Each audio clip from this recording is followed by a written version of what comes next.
Your car's shift lever is one of its most important controls. However, new designs make it more complicated and less safe to use. For decades, automatic shift levers have pretty much been the same. Always park at the top, down into reverse, and then down further into drive. You knew what gear the shifter was in by feel, as the lever clunks into position, and by sight, because the lever stays in gear where you put it. But many cars now come with newfangled shifter designs that take a lesson and often some practice to use. BMW uses an electronic lever, while Mercedes-Benz has a little electronic stalk.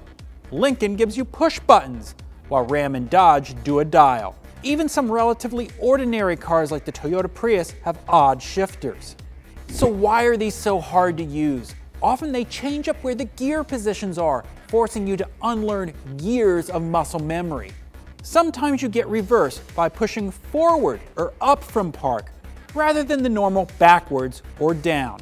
Often the shifter pops back to center, rather than staying in position, so you don't know which gear you're in by feel alone. Sometimes the lever looks like a wiper stalk, so you swat it accidentally when it starts to rain, putting the car in neutral. And now, park is often a separate button on the shifter.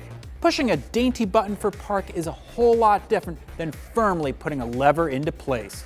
So why are car companies redesigning the shifter?